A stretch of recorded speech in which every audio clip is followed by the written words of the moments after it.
Thank you very much, Chief Nelson and Mr. Ernest Armand. But I like the question about mastering the Indian Act from Terry. And I like the answer about tinkering with the Indian Act. I think it was former National Chief Matthew Kuncum who said, definition of stupidity is doing the same thing over and over again and expecting different results. And he says, the definition of stupidity is tinkering with the Indian Act. It can't be done.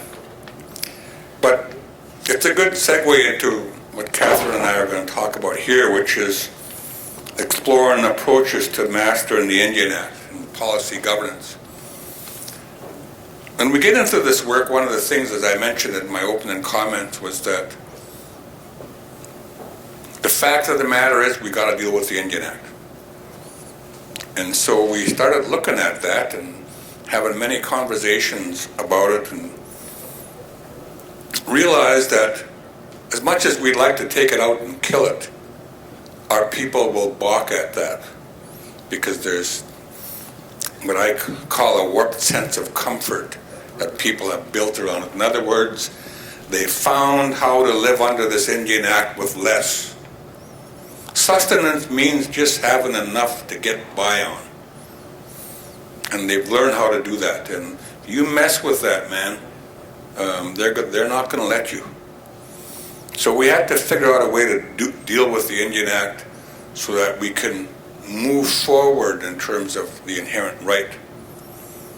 So the question that Terry asked about transition, and Ernest showed it in his presentation, where when you take a look at the Indian Act and you give it a good shake, and you separate out those policy areas that fall outside of the Indian Act and into the realm of our inherent right, the idea of the transition is to take those things and begin to transition to your own government.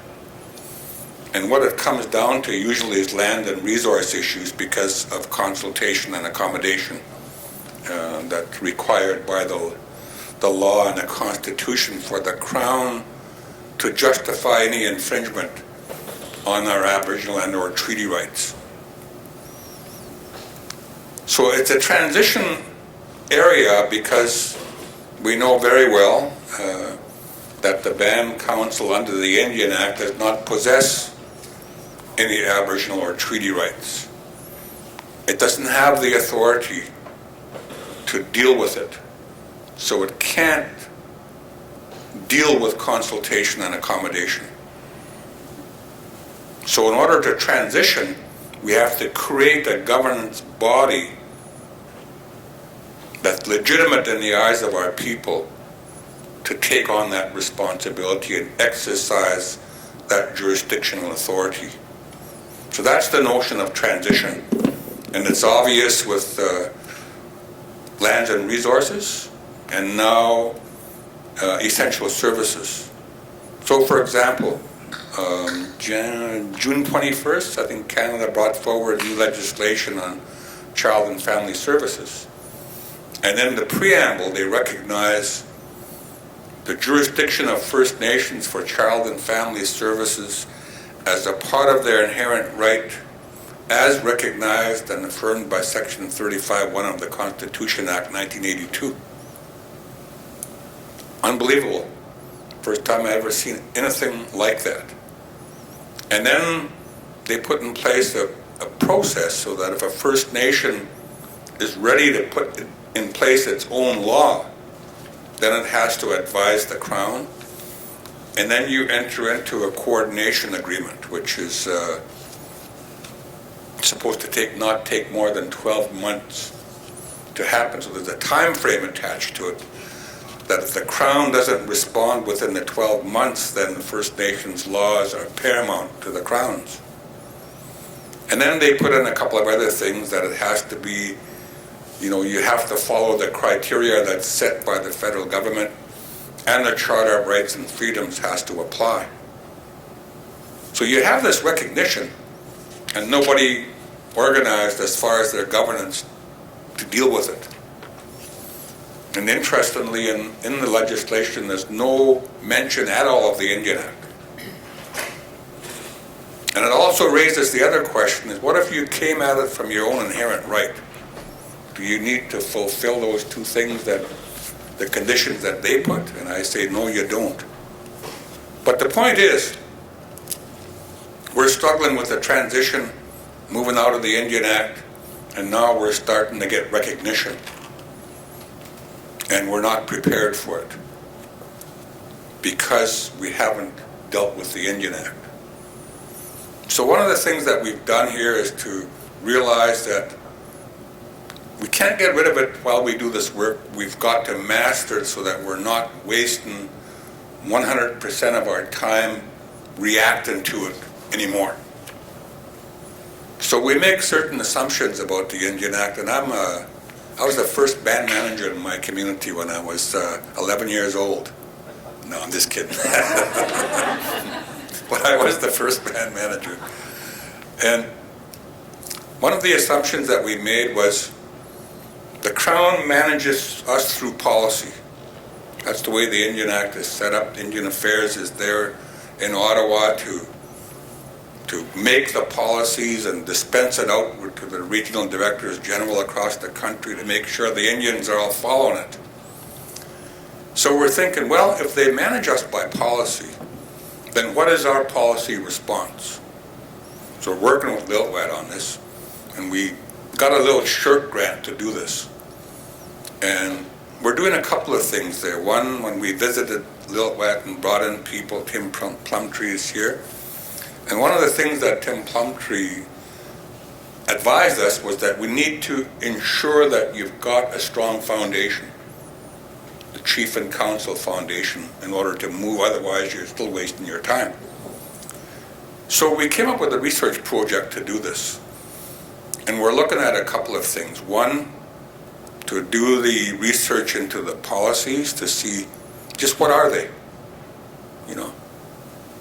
And then secondly, to research into the roles and responsibility of Chief and Council so that we can effectively and efficiently deal with it. And if they're managing us by policy, and our policy response should be the way we exercise our roles and responsibilities. So it's kind of a hybrid style of policy governance, because the Band Council is neither a board of directors nor a government. It's a strange beast. So we began this research, and Catherine was mainly on the policy side, so I'll let her speak to that. But I want to speak to the roles and responsibilities part. And Zoe, are you here? Where? Oh, there you are. Zoe is the one that did this research for us. And what we found on the roles and responsibilities side of it was that the Indian Act is relatively silent as far as it goes. There are some things that the Indian Act says the Band Council must do, and there are some things the Indian Act says that you might or may do. And there's not a heck of a lot of do-do there. So we had to look elsewhere. So we talked to Zoe and we said, let's take a look back at devolution in terms of Indian Affairs and turning over services to us. And so we go back to 1956, I think, on education. And we start to be able to see the way it happened. So the reason why we're disorganized at the Band Council level is because structurally it doesn't make a bit of sense. Structurally, it's just been a reaction to a new priority that Indian Affairs puts out and hands over to you, so you hire another person and add on another little addition to your ATCO trailer, and you know, that's how it goes. And pretty soon you've got a ATCO trailer that doesn't look like an ATCO trailer anymore. You can't even see what it originally was. And so we learned through this process of devolution that there's no rhyme or reason to structure structures in terms of the band office and the council and operations. And then we still weren't finding enough. So then we realized that probably most of it is hooked up into a hidden place. So where is that hidden place? And we realized it was contributions of different ilks and likes. And then finding that you look into these contribution agreements, and buried in them are the policy directives that go along with it. So we're able to start to piece more of it together. And so we go into Lilwet and Catherine and Tim originally, and who else was there? Anyway, conduct a policy review there and do the analysis in terms of what they've got. And realize through our research that there's not a heck of a lot there. We've got to literally create it. So we've done the research, we found what's lacking in it. We're doing the policy work right now, and when we finish that, we'll be able to add a bit more to the picture. The next step in the process is to conduct a thorough administrative and organizational review.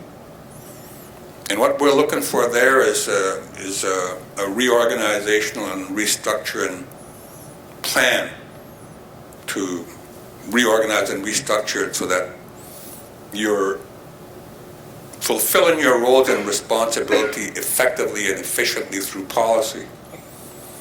And we're hoping when we do that bit of work that we'll be able to maybe complete the picture. And we're trying to design it in a way that it's transferable, because we're all going to have to deal with it. Every one of you here that, you know, has the same vision about moving from the Indian Act to our own government, we've got to deal with it. So mastering it, what we mean by that is learning to do it so damn good that we're only putting 20 to 30% of quality, effective, and efficient time to it, so that we can break out the remaining 70% of time and resources to engage our people. And the question I was asked last, I think, to Ernest about the people, is that in terms of engaging them, given the Indian Act, it's almost an extraordinary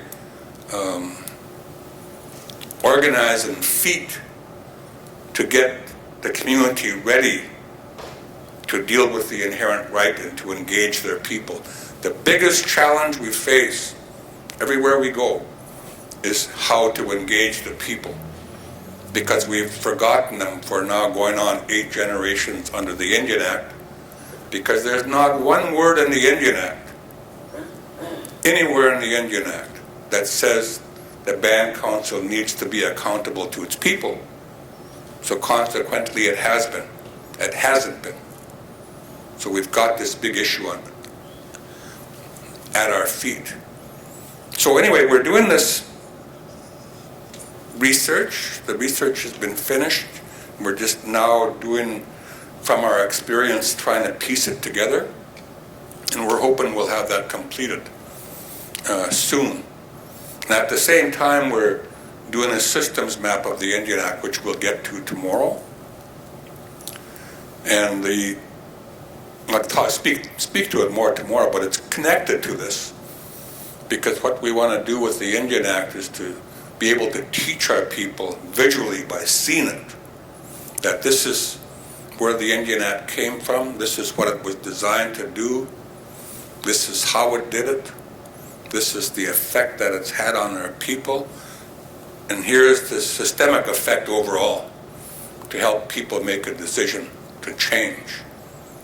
But what's also interesting about the systems work on the Indian Act is also working in our communities, you know, through the language, starting to realize what their own traditional governance systems were and the laws associated with it, the protocols, as our people refer to policies, principles and values that are the foundation, that we can start putting that together and using the systems work to see, do we have enough there to structure a transitional governance system? Like literally structure it based on what comes out of our people and our language. And I'm pretty convinced that we can. And I believe that that would form the foundation for our own governance structures that fall in line with our own systems and our own history. And I don't think it's going to be as hard as we think. And I'll finish with this last point. Everywhere I've been, our people's reaction to this is, oh my God, that's going to be too hard. And it's too hard to do. And my answer to that is there's nothing that can match that too hard that we've had to live with up to now under the Indian Act. There's nothing more that we can do to ourselves to damage ourselves any further. And we need to change the way we look at this. We need to look at this as having a good problem to solve. And that we created this good problem for ourselves because we want to get there. So we need to change our attitude about it, the way we look at it, and the work that's before us. From being too hard to being something that we just can't wait to take that challenge.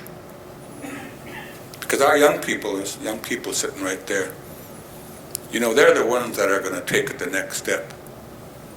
And so we owe it to them to do the best job that we can to at least create a good foundation for them to build on.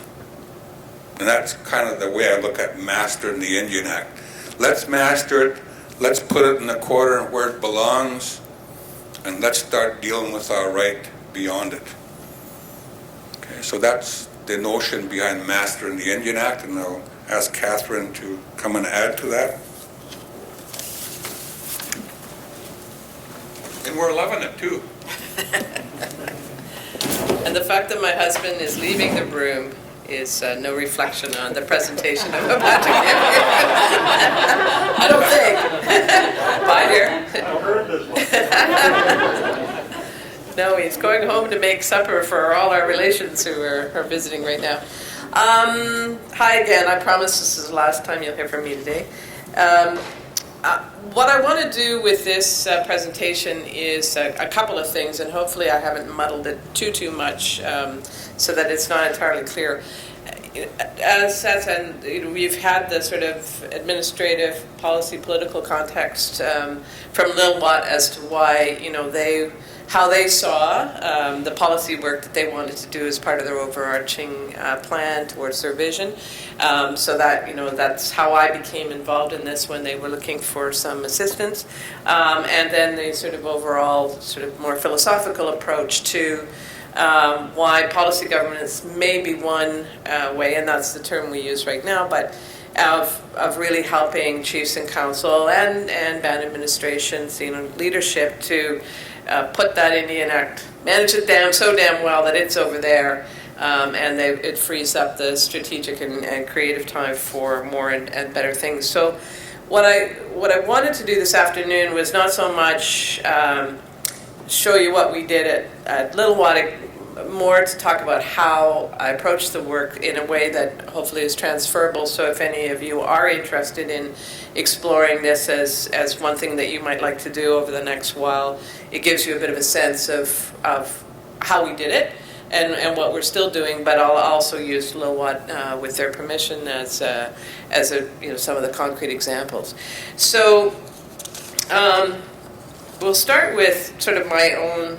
So I worked in the federal government in Treasury Board Secretariat, which is kind of the main policy machine of government, the federal government, for almost 8 years. So I've seen a lot of policy development, revisions, reviews, policy suite renewals, created new policies, killed old ones, negotiated with unions over HR policies, all of that sort of thing. You know, it's, for many people it's very intimidating, and it seems somehow it's either horribly boring and something you want to avoid and cross the street if you possibly can, other than deal with, or if you're like me, it's something really exciting. And the reason I think it's really exciting, and I know there's a few policy experts in the room here today, so I'm a little intimidated, and feel free to chime in with your own ideas, but for me, policy is just really people and ideas. And this is my favorite definition of what policy is.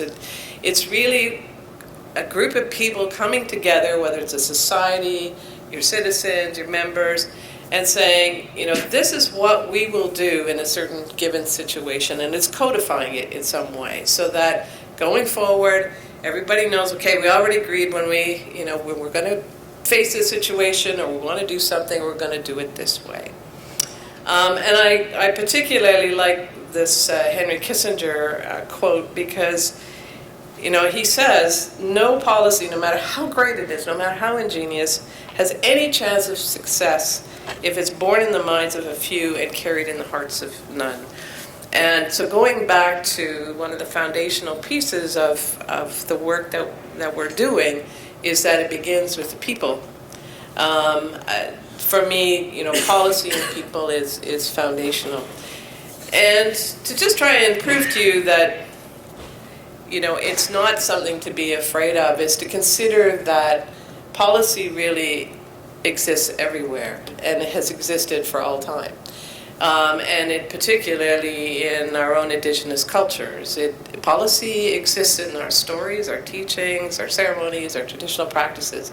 It's the way we told each other how we would live with one another, how we would live on the land, how we would carry out certain practices, and so on and so forth. And so it's embedded in, you know, not a document that's this thick and sits on a desk somewhere. It is embedded in our stories and our cultural practice and our teaching.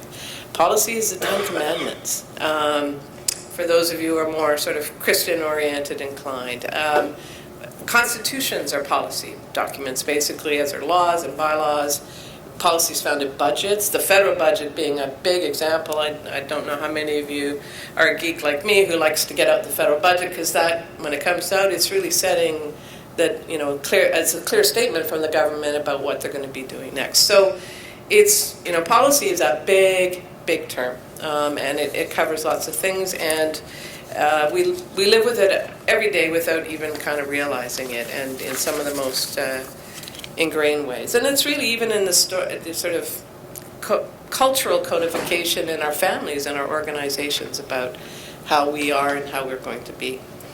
In the government context, you know, you have more codification about, you know, you have certain terminologies for a hierarchy of instruments and policies that kind of nest within one another.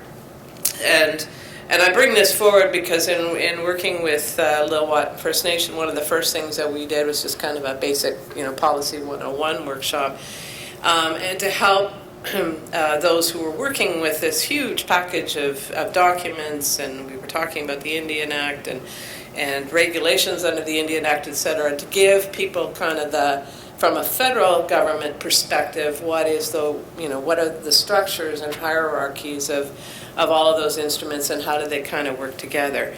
So, and also, you know, at what point, like, who has the authority to create or enact or enforce or implement certain levels of policies. So, you know, starting with the Canadian Constitution as example, or the Charter of Rights, you know, those fundamentally are representative of the people's will.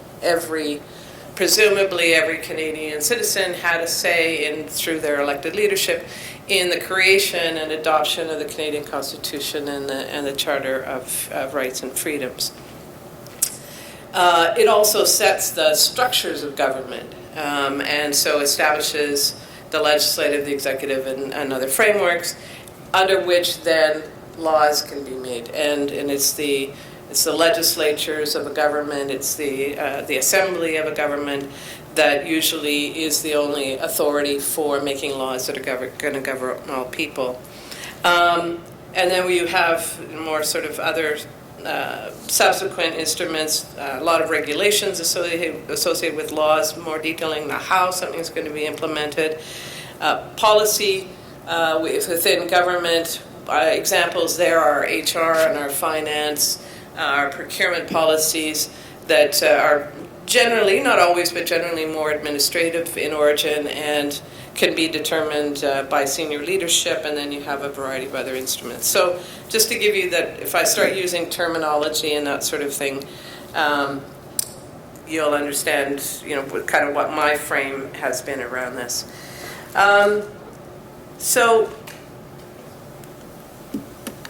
I think it's already been discussed to a large extent about, why would you care about this, and why would it be important for a chief of council or a transitioning government of some kind to want to think about their own kind of policy environment and how they might want to manage it. And there are a number of good reasons why almost every organization or government or whatever has policies, because there are a number of benefits when it's done well, and one of them is efficiency. If the leadership or whoever is empowered to make the decision about policy can put it in place, they can then basically send it over to others to implement, to follow, and they don't have to worry about it for a while. They can move on to the next thing and so on. So it's an efficiency mechanism instead of people always having to discuss every time something comes up. Now what do we do? What do we do? What's the direction? It reduces bias in decision making. When if you've got good, clear policy, it's pretty clear what the direction is, the framework for making decisions. You reduce the chances that people will just make arbitrary decisions, and this in turn increases the trust and confidence of the people who are affected by it. It can protect you from legal action or fraud if you can demonstrate that you had clear policies in place. Back to the efficiency question, it can really help your staff initiate action and be empowered to do things without always having to go back to management for direction or information. It helps with efficiency in decision making, instruction on how to do tasks, and it also protects people. When you have, when someone can point to a policy to say, this is what my direction was, this is how I followed that direction, it becomes, it gives them a kind of a safe space in which to work, and less challenges from others about, why the hell did you make up that rule, or where did that come from, that decision come from. So that's just very basic context for how I approach policy and approach things like thinking about the Lilwat Nation review. So just a little story. When after the very first think tank we had, and Satsan and Ernest approached me to see whether I would be able to help out with them doing their policy review, the first thing we did was we had a workshop in Vancouver. No, sorry, I wouldn't say it's the first thing. I'll tell you the first work that went in, but just in terms of doing this, it was your governance transition team, Elena? That or was it policy committee? The governance committee. So it was a selection of the councillors and others, and we met in Vancouver, and I said that my big objective for the workshop was to turn them all into policy wonks like me, and that they would love policy by the end of the day and a half.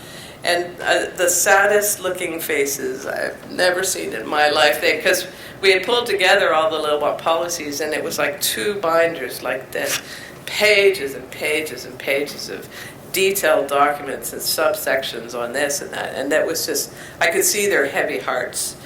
But I'm very proud to say that after the day and a half, they had so much fun that they said, we all got to get together and do this with the whole chief and council and all of the senior leadership. I went, really? And sure enough, they invited me back in the new year, and we did it with all of them as well, and they, lo and behold, they had fun too. And it led to a policy priorities discussion last September as part of a broader governance workshop where they have actually made getting a handle on their policy suite as one of their priorities of getting organized for that transition. And I'll let them say why the heck they all became policy geeks over the last year and a half. But I think it goes to that empowerment question, that realizing that, this weight of documents and everything doesn't necessarily have to be something that's handed to you from the outside, that you can actually take control of it yourself and begin to shape it yourself. It is absolutely within the wherewithal of every chief and council and bad administration in the country to start doing this from a very elemental level. So the way we actually started was, I just simply said, I said to them I wasn't going to do the work for them, but I would assist with the review and the guidance on how to get it done. But as a kind of a very first pass, that I would look at everything that they could gather together and give them some basic observations on what they had, because it was really a big challenge. So Ernest had one of his folks pull together all the bits and pieces of policy that they could find on the books and put it all into an online repository so that I could access it. So I'm just working virtually at this point. I haven't even been out there yet.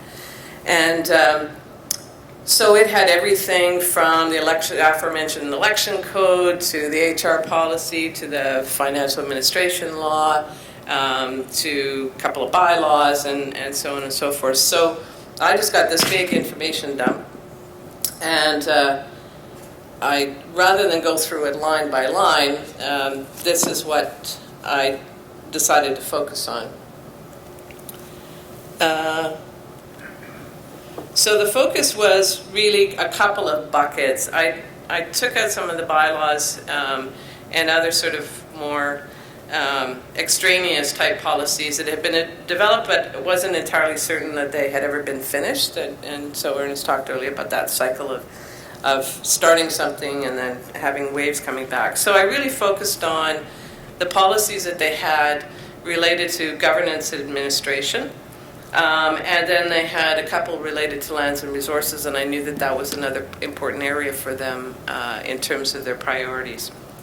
So that's basically what I collected together. And one of the first things that we did was try to help them to create actually an inventory. I realized it's very tiny. You did get the document in your packages, so you'll have an opportunity to print it off. And the point here is not for you to see all of the lines, but just to show you how generally it was organized.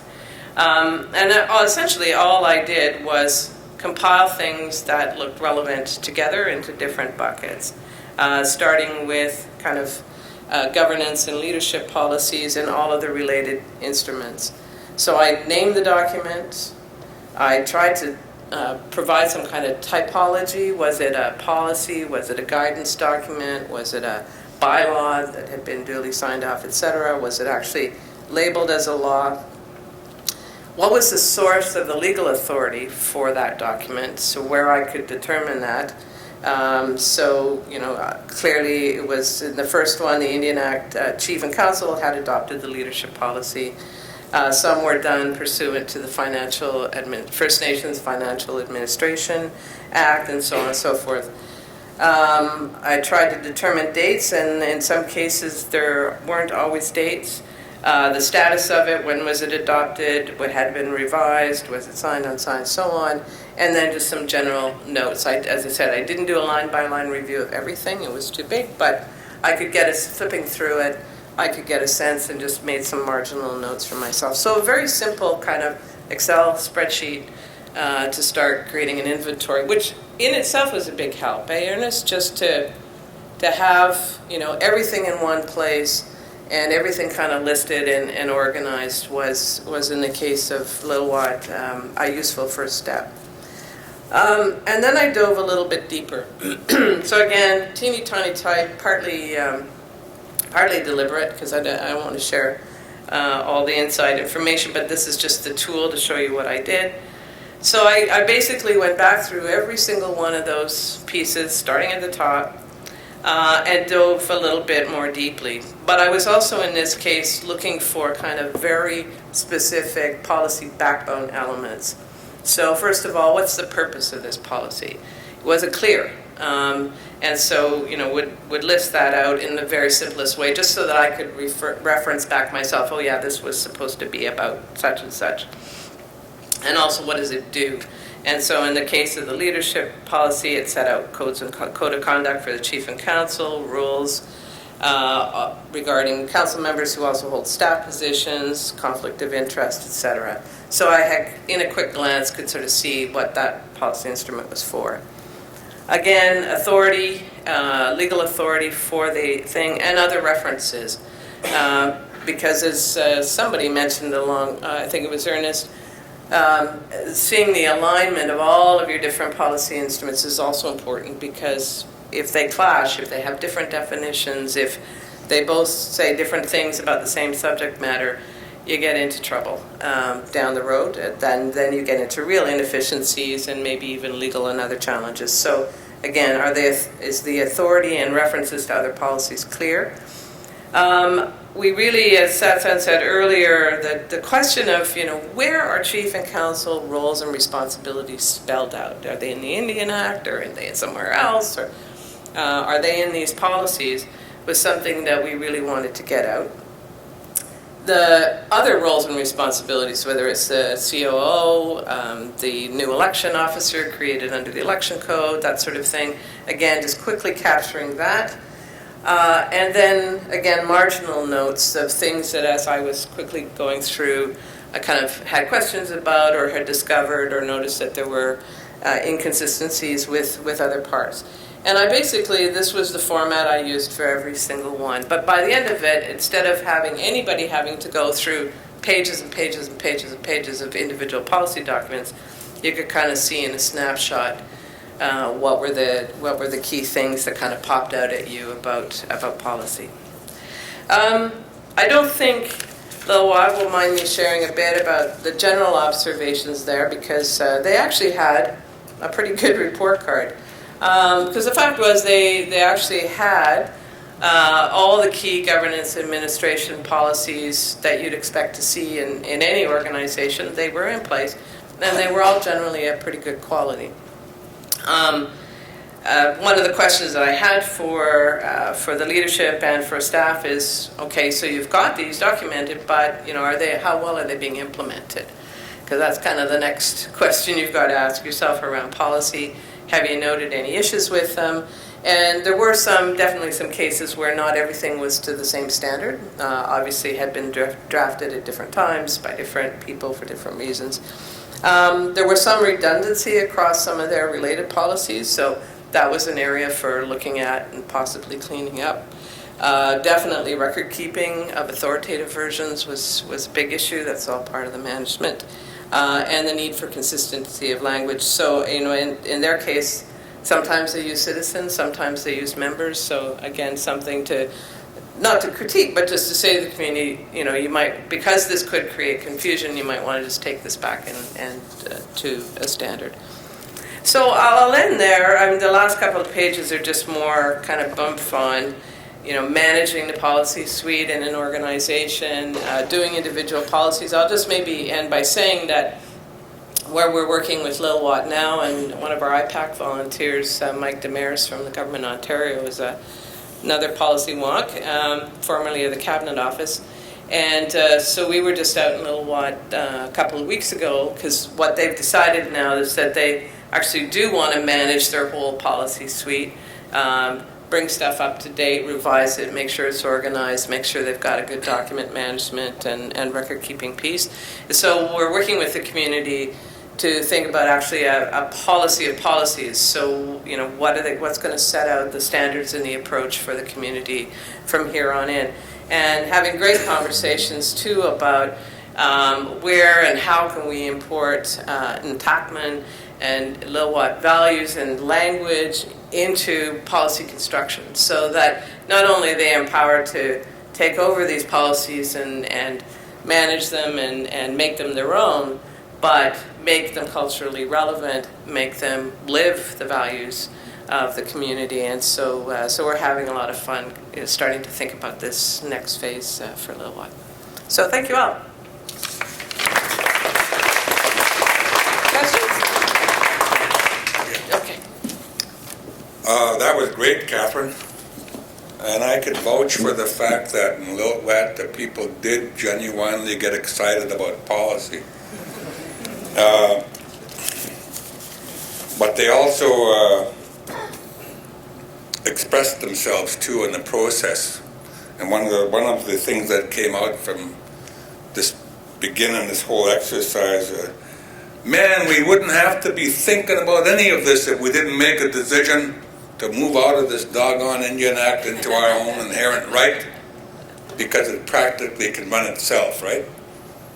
So it's an amazing process to watch Catherine come in there and do her magic and turn people on to something that other people think is extremely boring and dry, and because the people realize that in order to get to where they want to be, they got to get a handle on this beast. And when they get confident enough in their own government, then they can take it outside and kill it. So any questions for Catherine on the policy stuff? Yeah. Use the mic, please. All right, so I'm going to play devil's advocate. Sure, Just yeah. real quickly, because of what policy is more or less, a product of colonialism and a product of a Western world that we don't quite understand. Policy essentially comes from a culture with a developed assertive language of dialogue that dominates the process of dialogue and uses the dialogue to cannibalize the culture with a low-key, softer, muted language of dialogue. The man of theoretical constructs. I mean, there's no doubt that the enduring burden of colonialism and imperialism continues to impede and even thwart genuine efforts to foster regional development, autonomy, and even trust between regional powers and self-governing territories.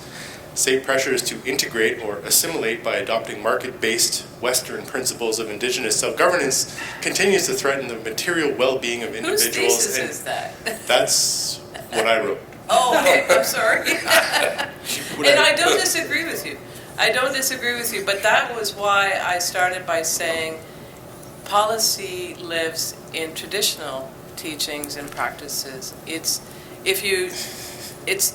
think... Like I said, I'm playing devil's advocate. We could go and have a good debate over dinner, but that's why I start where I start. It's about people and ideas.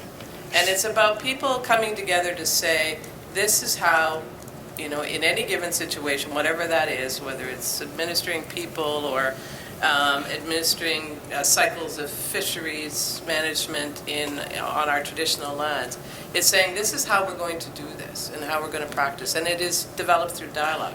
What we need to take back... That quote I just had on dialogue, it's the dialogue of the dominant culture that cannibalizes our dialogue. I don't disagree. I think in the way we have practiced policy development in this day and age, and in the documents that I got from Lillooet, colonial governmentality. A lot of it was received policy from government, from colonial structures. And I think, but in this day and age, you're still going to need, ultimately, running your governments, you're going to need an understanding of how you're going to manage human resources and how you're going to manage money and so on and so forth. So you do that by establishing policy. So how can we not just take the received stuff and think about from our own cultures and values how we want to do that? I think having policy kind of creates a relationship between indigenous governance and colonial powers that have been strained under the pressures of old treaty-based relationships, such that a fatigue has set in among indigenous peoples against a backdrop of centuries of exploitation. Therefore, we become more weary of any new attempts to negotiate, establish, or reclaim any sort of sovereignty. So what we have is a state of illusory illusory autonomy and external control. It's the situation that many of us find ourselves in today. While the situation is not unique to us in general, it is widely seen as the main factor preventing governments and inhabitants from finding common ground and uniting around shared cultural, political, social, and economic values. I think we're kind of saying the same thing. I think you're saying the same thing, but the distinction's got to be made here. And that's one of our issues when we're dealing with the Indian Act versus the inherent right, is we tend to be able to wear the same hat at the same time. Not like Ernest, he can't stand up and sing the thing at the same time. But the distinction has to be made that what we're dealing with here is the Indian Act. Pure and simple, the Indian Act. We're not talking about policy in the context of our inherent right or our sovereignty. Right? That's a whole different, that's the next step. But the Indian Act is policy. I know it is. Yes. It is. It's the law and policies. The point that we're talking about here is how do we get a handle on this monster so that we can free up the time and resources to do the work that we need to do. So I think that that distinction is really important, because we could spend a lot of time making the Indian Act policies look really good and real good words and fancy language, but it's still going to be the Indian Act and all its colonial glory and strength when you try to exercise it. So I think that distinction is important because one of the things that we don't want to do while we do this work is to get stuck in that goddamn Indian Act, you know? So I think that's important.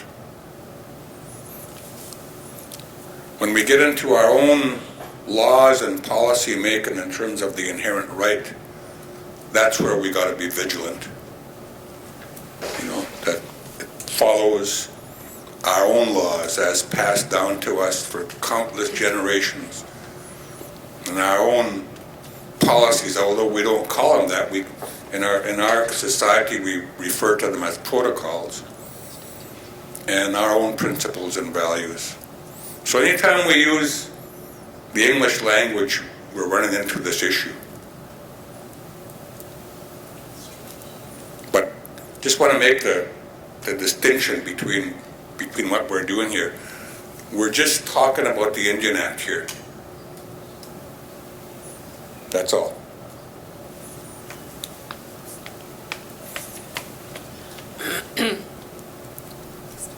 Thanks. I'll make a statement and then ask a question.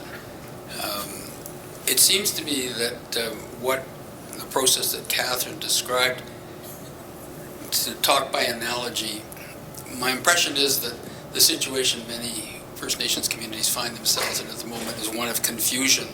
There's just all kinds of stuff around that state how things should work or how they might work or how they ought to work. And so it's a little bit as if one were dropped down in the middle of some unexplored territory and one didn't know where one was. So the process of going through this kind of analysis, it seems to me, helps you to better understand where you are.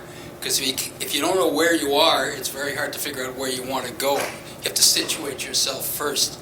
So that, I don't know whether I got the right concept here, but it seems to me that's what this process that Catherine described is doing. It's not saying this is where we want to stay. It's just saying I now have a clearer understanding of the geography that surrounds me, and now I can get a clearer idea where I want to head, given that this is the geography I find myself in right now. So that's the first question, as it were. And then the second question is this a process that you would suggest that most First Nations communities need to go through, this process of kind of policy analysis and articulation and clarification, just kind of understanding where you are? Because it's quite a process, and it seems to me Lillooet's pretty lucky to have some of the Catherine sophistication and background to be able to do that. Do other First Nations communities anticipate they probably should be doing this too? Well, First of all, when we're doing this work, one thing that's not lost on us, and we remind ourselves all the time, no one's done this before, right? So we come in here with an experience, and from that experience, we're able to make certain assumptions. And as I said at the outset, our approach here is based on an assumption that this is how Indian Affairs has managed our people and our communities since they put us on reserves. And so the research project was designed to test that assumption. And what we're finding is there isn't a heck of a lot there. I mean, we're having to glean through, like literally wade through a cesspool to find some clear water. It's been a real exercise. So you can imagine just from that, well, that explains why our communities are so disorganized under the Indian Act. You know, it was probably purposely designed that way to keep us disorganized. So how do we get a handle on it so that we can master it, so we're not wasting all our time on it anymore, so we can get this other work done? That's the challenge. So, and I suspect that the same work has got to be done everywhere, because we're all products of the same system. The Indian Act has been applied coast to coast to coast in this country, to every community. And we've all suffered the same systemic effect. So I know it seems like a tough thing, but I think if we can get a handle on it so that we can create a roadmap to deal with it and strategies to go along with it, that we can master it. Can I just add to that? I mean, to go back to Satsan's very first statement, nobody's ever done this before and approached this, you know, in quite this way in terms of the project. So, you know, I would, and the second principle being, we want to start based on, you know, where communities have identified their priorities. So in the case of this policy review, this was something that Lillooet said they wanted to do, that they thought it would be, you know, one of the steps that they needed to take to start the transition. So that's where we're supporting them. I don't, you know, and other communities will have other priorities. So I'm not convinced yet that everyone will want to do or need to do a review like this. It does help orient your sort of overall kind of management and leadership and decision making, but that's part of doing this, and part of learning from the Lillooet experience is this going to be a useful step that community First Nations will want to go through. It's still a question mark in my mind. We just thought, having done it, we would share it, and maybe it would tweak some interest. And certainly, as Satsan says, we're learning other things out of doing this. We're learning more about the Indian Act and the way that government drives its own policies in First Nations communities through other mechanisms. So it's been a helpful overall to the research from that point of view. And I'm convinced that we have to do something, right?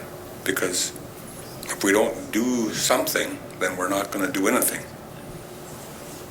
Then we should just stop complaining, because somehow we got to get a handle on this monster. Ed has a comment or a question. Sorry. Thank you, Satsan and Catherine. Couple things, couple questions. The research reports on the Indian Act and the role or function of a band council and all that analysis, can we have access to that research? Because I think that's part of the foundational aspects, is really mastering that Indian Act.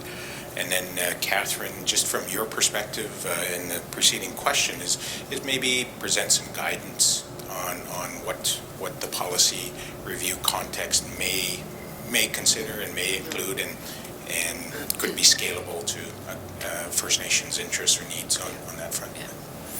Yeah, first of all, regarding the research, it's just designed to be shared with everybody, you know, so, And Zoe will be presenting. and we're hoping that you're going to be able to use it to get a handle on the beast somehow, to move on. And, you know, like, we're learning as we go, and we know that there's a lot of holes that we need to try to fill. But the one thing that I firmly believe in is we have to get a handle on this Indian Act, otherwise we're not going to do it. And so we got to learn together to do that. Yeah, Zoe's who did the research, is going to be coming up and presenting in a few minutes, and I think the deck went out with the packages.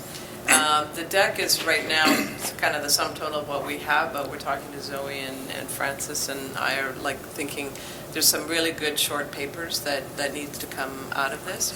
And likewise, in terms of the approach with Lilwat on their policy review, I have been thinking now that we've kind of gone this far that, you know, maybe turning this into just, again, another little short paper that, or a little tool that some, you know, with maybe some step-by-step that people could use to apply it or think about whether they want to apply it in their own circumstances. Yep. I just wanted to add a comment to this discussion a few minutes ago about policy being a product of colonization. And it just made me think about a discussion we had in my own community. There was a discussion about the need to develop a conflict of interest policy. And one of the elders was rejecting that idea because policy is a white man's thing. But I was thinking about that because in my community, our people are Sioux, and one of the practices is for a hunter, when a hunter gets a moose, he gives the best cuts of that moose to the community. He doesn't keep the best cuts of that moose for his family. He gives it away to his community, the community members, and then what's left, he takes that for his family. So I think that's an example of a traditional conflict of interest policy. But I think we have an aversion to policy because we've been under the Indian Act for so long and we've been policy to death. But we need to remember that we did have policy and it allowed us to sustain our communities for thousands of years. That's a really good example. Thank you, Sarah. To policy? Well, protocols is often used, but yeah, maybe that's a turn-off too, the word itself, policy. I think that is. Yeah. And I think we got to use our own language. Good afternoon. I too wanted to give an example of something that I didn't want to say policy, but more guidelines and teachings. I work in the natural resource management area, and one of our teachings is to stop fishing the spring salmon when the salmon berry ripens. And when we look at it that way, you don't leave anybody behind, and you know, the federal and provincial regulations are very detailed and they go on and on and on, and somebody might not want to read all of that, but it's pretty straightforward when you say stop fishing that spring salmon when the salmon berry ripens. I thought that was pretty awesome, and maybe it isn't called a policy, but it is called a teaching, or it also is called a entlakment.